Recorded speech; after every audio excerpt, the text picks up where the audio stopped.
तमाम देखने और सुनने वाले नाज़रीन को हमारे YouTube चैनल 4K पॉइंट पर खुशामदीद। उम्मीद करता हूँ नाज़रीन आप सब खैरियत से होंगे। तो नाज़रीन गंदम के रेट के हवाले से ताज़ा तरीन अपडेट लेकर आ चुके हैं। गंदम के रेट मार्केट में क्या है और आने वाले दिनों में गंदम के रेट क्या होने वाले हैं, गंदम की मार्केट में तेज़ी का रुझान है या डाउन है, इस वीडियो में आपके साथ फुल डिटेल शेयर करेंगे। नाज़रीन रूस से खाम माल ऑयल जो कि पाकिस्तान में आ चुका है और इसके आने के बाद मार्केट पर गंदम की मार्केट पर क्या असर पड़ेगा, क्या रेट कम होंगे या रेट बढ़ जाएंगे, तो नाज़रीन इस वीडियो में आपके साथ वही तफसील शेयर करने वाले हैं। नाज़रीन देखा जाए तो गुज़श्ता हफ्ते में गंदम की मार्केट में ना ही कोई तेज़ी देखी गई और ना ही रेट कम देखा गया। वही रेट चल रहे हैं जो गवर्नमेंट ने रेट तय किए हैं 3,900 से लेकर 4,200 रुपये तक।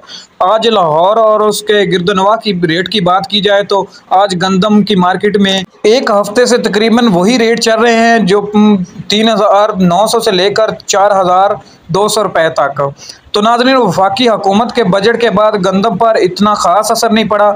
जो गवर्नमेंट ने रेट तय किया है वही रेट रहने वाला है। इससे कम गंदम कभी भी हरगिज़ फ़रोख्त नहीं हो सकती और ये ख़बरें आप तो झूठी और बेबुनियाद होती हैं कि गंदम के रेट मज़ीद गिर जाएंगे, 3,500 हो जाएंगे, 3,000 हो जाएंगे, 2,500 हो जाएंगे। इन बातों का कोई मायना नहीं रखता। नाज़रीन गंदम का रेट वही रहेगा जो गवर्नमेंट ने रेट तय किया है। हाँ अलबत्ता 1-2 मंथ के बाद गंदम के रेट में फिर से तेज़ी आना स्टार्ट हो जाएगी।